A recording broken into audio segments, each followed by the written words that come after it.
Hi, and welcome to the X22 Report Spotlight. Today's guest is Rob Kirby. He has a website called Kirby Analytics.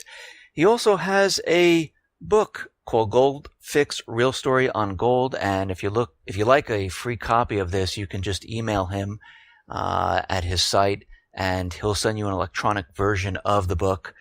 Welcome to the Spotlight, Rob Kirby. Pleasure to be with you, Dave. Thank you for coming on today.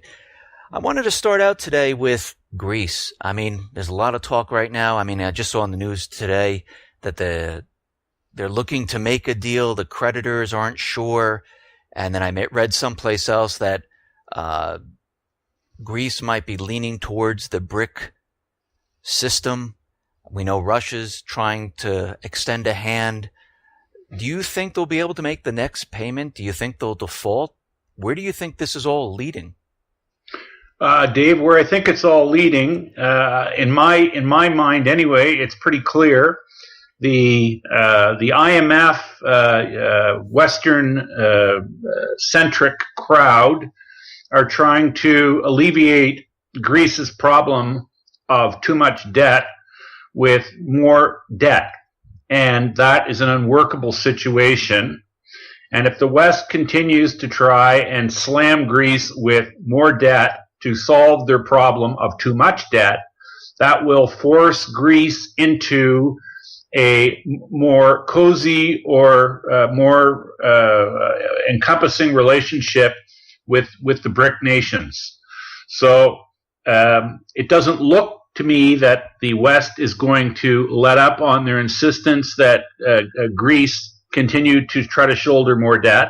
Therefore, my view is that Greece will be effectively forced to exit the euro, which means, in my view, the euro is a doomed institution, and it's only a matter of time before Greece either leaves of their own accord or is forced out of the euro. Now, do you think this will have an effect on the other euro countries like France, Spain? And do you think then something will occur here in the United States with the dollar if this does occur? Because we hear Jack Lew giving a lot of warnings about Greece defaulting and leaving.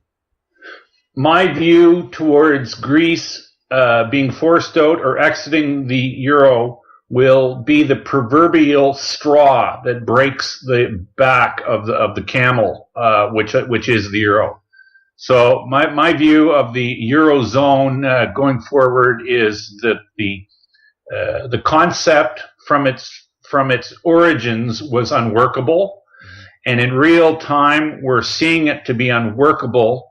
And I do believe that once Greece officially leaves the euro as an institution, there will be we'll be opening the floodgates for the likes of Spain, Italy, and probably France in quick order. And the euro, in my view, is a doomed concept. So will this have any ramifications on the dollar itself? Or I mean, very short term, Dave. I think we could see, and we have seen empirically, the dollar showing strength relative to other fiat currencies. But just remember, if you want to view these fiat currencies as pigs in a poke, all the pigs in the poke will be slaughtered, because that's what happens to pigs when they're in the poke. And it just so happens that, at least it's seemingly, the euro is going to go to the knockbox first. But that doesn't mean the other pigs in the sty aren't going to be slaughtered as well, because what they all are ultimately is bacon. Okay. Let me just change subjects here for a second. We see China is pushing the yuan renminbi, and it seems like at this point in time they're trying to make it a reserve currency. We see the IMF is saying that it's not devalued. We understand that China is continually purchasing more and more gold. Why are they doing this? How much gold do you think they have? And why are they trying and pushing the yuan to become a reserve currency? Well, I'm going to sort of shape my answer a little bit in terms of what my understanding is of China and what they are seeking on a go-forward basis in a geo-economic construct. China wants stability. China wants sustainability, and China recognizes that fiat money, because they invented it hundreds of years ago, but they do recognize the shortfall of a pure fiat money system. They do recognize that long term, the ability to print money out of thin air is not a sustainable concept, and China's want to possess physical gold bullion is highly aligned with the notion that they want to have honest commerce, because honest commerce is sustainable long term. The Chinese leadership does not want to imperil their country or imperil their position as leaders, because unsustainable practices in commerce lead to failed systems, lead to war, lead to anarchy, and typically lead to change of leadership. And it's not in the Chinese leadership's self-perceived best interests to have change and anarchy and have a situation develop where they lose complete control. This is something that the West seems hell-bent on imposing on everybody, and this seems to be the tact we're following. And I mean, in my view, Dave, I've answered what you asked me, but I didn't necessarily answer it in exactly the way you might have anticipated me answering it. And just to further on to that, the amount of gold, physical gold that China has to a point is irrelevant. Okay. But because what's really important is they continue to acquire it, and they have an insatiable appetite for it.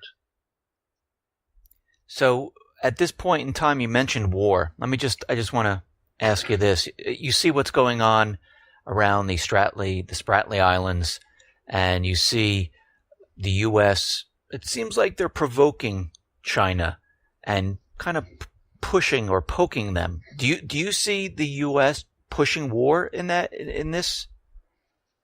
I see the Western-led nations, spearheaded by the current U.S. administration, as trying to provoke hostilities, not only in disputed islands off China, referencing China, Japan, but I see them also spearheading the disunity in the Ukraine, even though they've tried to paint Russia and Putin specifically as a villain. We all know by the famous remarks by Undersecretary of State Victoria Nuland just how high-handed the Western leadership's view is towards anybody vis-a-vis their position on the Ukraine and on Europe, for that matter. It's been American interventionism that's created the hostilities and the situation, which is sort of looks like it could spiral out of control in Syria. There's been a lot of American, let's say, behind the deal. Look, all these wars, Dave, are all symptoms of a bigger problem. And the real problem is that money in our financial system is on the brink of failing. And the powers that be want to have their I'm just going to broadly refer to all these incidences as false flags. And they want to have them all in position so that when the financial system finally goes over the edge, they will initiate war. They will start war, and they might start it on numerous fronts at once. And then they will say that the war is the reason why the financial system collapsed, and that will be a lie.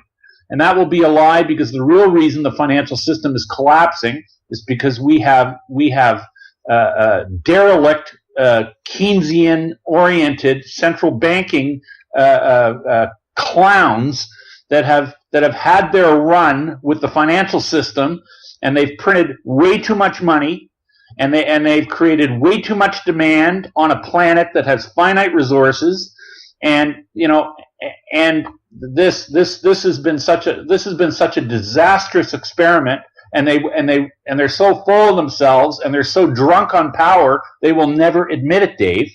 So what they're going to do is they're going to have convenient patsies or false flag incidents on the back burner that they can turn the heat up on very quickly and conveniently blame them for the failure of their beloved Keynesian fiat money system. That's where we're really at. It's a tough dose to swallow. But you know what? My research tells me that's exactly where we are. And historically, it's happened before. And if you know your history, this is what these clowns do every time their money systems fail. They take us to war. Rob, I completely agree with absolutely everything that you just said. Everything that I've researched and everything that I look at, I'm 100% with you on that. And I mean, in my mind, I think they know the entire system. They know that the entire system is collapsing. They know they can't continue on with this, and their only out is war, to cover it up. And I agree with you, and I believe this is where we're headed. You see, Dave, metaphorically, they've been kicking a can down the road, and they've been going to extraordinary means to keep the appearance that there's something okay with the system. But as we've moved down the road and kicked the can, the things that we've seen occur. We've seen, these are all markers that, first we saw the hedonic adjustments to economic reporting.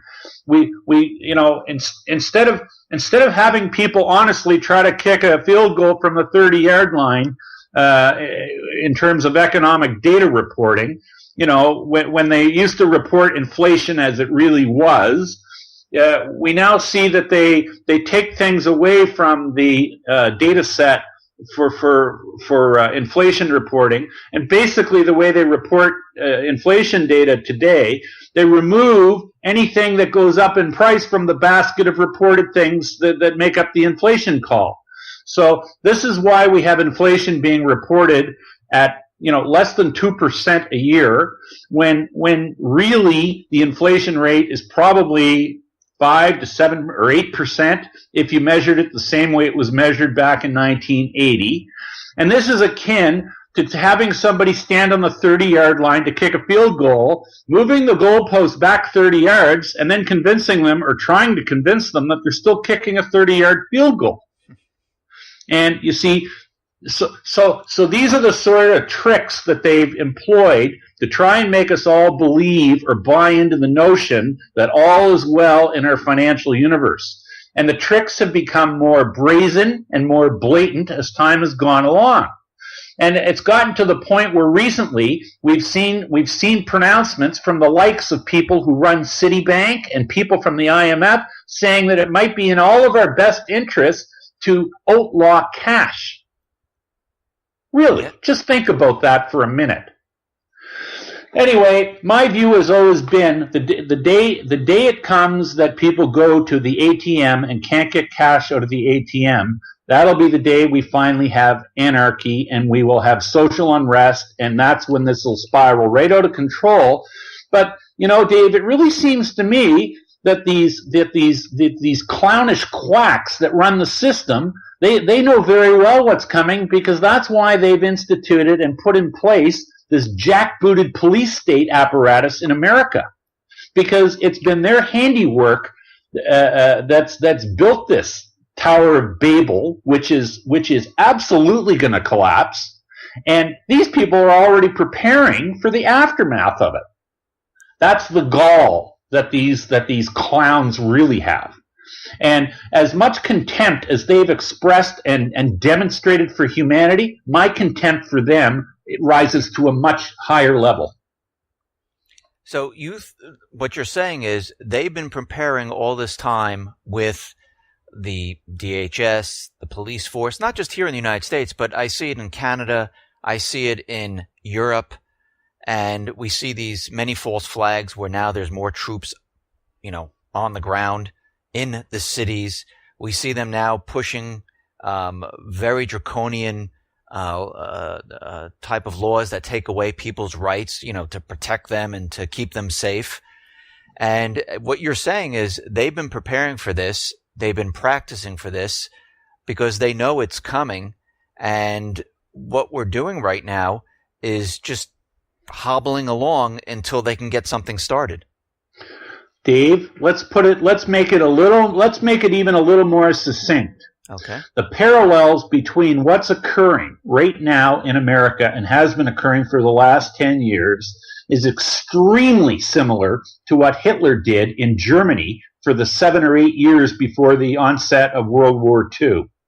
And basically what Hitler did before he went on his reign of terror, he passed laws, and they were broadly referred to as the enabling laws.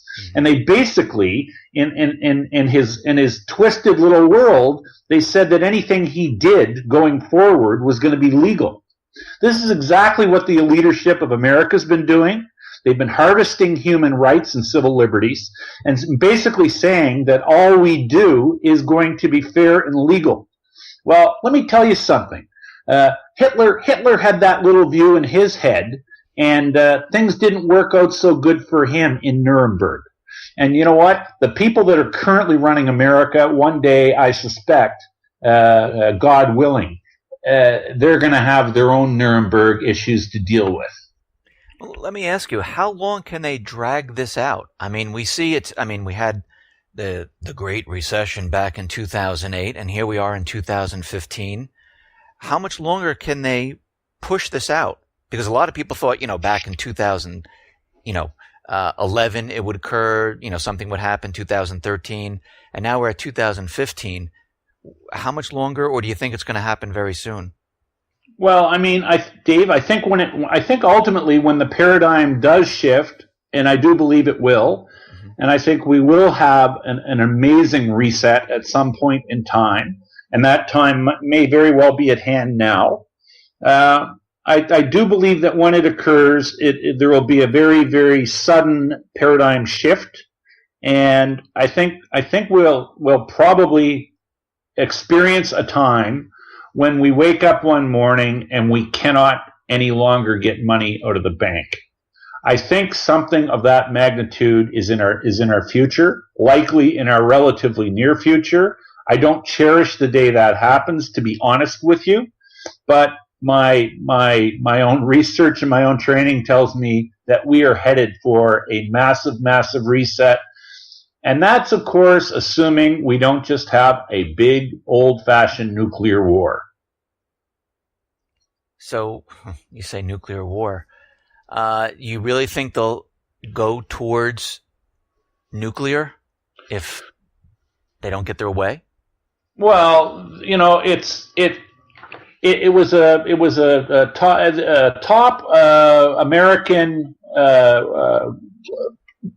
I believe it was a top American general. It was reported last week that he had tweeted. This is a guy who is a very tenured professor at the U.S. War College, and he was in a conversation with a ranking general in the U.S. military, and he tweeted something to the effect that he suspects we'll be at war this summer at some point. Really hope it isn't nuclear. We'll be lucky, I think his words were. We'll be lucky if it isn't nuclear. I'll just say this, Dave. Very highly placed people in the military-industrial complex are using the word war and the likelihood of war or the inevitability of war. And this is not something hatched out of a tinfoil hat or a conspiracy theory. People in the mainstream military-industrial complex are talking openly about this now. This is not imagined. This is not wishful thinking, and believe me, I don't wish for it. But this is what's being discussed openly now by people who are very, very well credentialed to be making such pronouncements. So at this you can draw your own conclusions from that. No, I mean, I've been watching this and tracking it, and I'm for over 2.5 years now telling people that the U.S. has been maneuvering and placing military assets and building up all along Eastern Europe, the Pacific, the Middle East, and it's continuing. Actually, it's accelerating, and I definitely see war coming, just like you stated. And what I see happening is, and you mentioned about people won't be able to take money out of the banks. Are you saying they're going to shut the banks down? That's why they can't get the cash out? It might be that. And what form this takes, Dave, it's a bit of a guess, and it's a bit of a stretch, other than to say we are headed for a time when even more draconian measures on behalf of the people that currently run our financial edifice, they are going to overreach in a vain hope that they can control a system that is spinning completely out of control. Does it take the form of less severe capital controls or more severe capital controls? Will it maybe start off with something a little bit less odious or a little more creeping, like capital controls first on registered accounts and then to be followed by cash accounts? It's tough to say exactly how it's going to roll out, because desperate times require desperate measures, and which particular desperate measure a desperate person is going to choose is something that's, to be honest with you, it's beyond my ability. Start thinking like a really desperate person, and start thinking about the universe of desperate decisions you might make, because some of them might be quite irrational. What should people expect? I mean, are they going to see, like, when this whole thing starts to fall apart, 1, inflation or deflation? 2, I mean, is it going to be hard to get food from the supermarkets? And are we going to see maybe martial law or something else occur here, like riots and things like that, where they have to say they have to implement martial law? Dave, it's conceivable we see all of the above. And when I say this, I'm gonna say it's conceivable that we see civil unrest, martial law, but ultimately, speaking directly to your point about whether we see ultimately deflation or inflation, you cannot destroy a currency and have deflation. And fiat money has been debased and deranged and defiled to such a degree that a deflationary ultimate outcome, in my view, is a non-starter. And when you destroy the value of a currency, you ultimately end up with rampant runaway inflation. And my personal view is that to say that we have a deflationary outcome in this ultimately is nothing short of quackery. So let me just get your take on this. What do you think of this exercise, Jade Helm? Do you think that is in preparation for this? Sure, it is. It's practice. So it's practice. It's practice for. Call it what it is. It's these guys are training to basically subdue. Peoples in urban environments, and this is what this is all about, and it's to get people conditioned to having military conducting operations in urban areas, so that when they actually roll it out, people say, well, it's just the army doing what the army does. No, this is a conditioning exercise, Dave. Absolutely. And listen, anybody who can't see this for what it is an ostrich with their head buried in the sand or somewhere else where the sun doesn't shine. For the last question, let me ask you, when do you think, I mean, you told us this summer the general is telling us war. Do you think the collapse is going to occur during the summer, or do you think it's going to be the fall, or do you think, what's your prediction on this? We won't hold it. Well, to begin with, Dave, I think it's a fool's game to predict what day or week it's going to happen. What I can truly say is, with each passing day, we're a day closer to a major paradigm shift or a major reset. I wouldn't be shocked if it occurred this summer. I wouldn't be shocked if it occurred this fall. But I'll tell you, Dave, I also wouldn't have been shocked if it had occurred last fall. So, you see, the reality is the system is ripe for a reset, and the reset is metaphorically low-hanging fruit that's very ripe on a tree. And so the question I guess you're really asking me is, what day do you think the ripe apple is going to fall off the tree? Well, I know that the apple will fall off the tree, but I'm hesitant to say what day. Okay, I'll take that. Well, Rob, thank you for coming on the X22 Report Spotlight. I really appreciate you taking the time and talking with me and letting everyone else hear what you have to say. Thank you very much for coming on. My pleasure being with you, Dave. Thank you.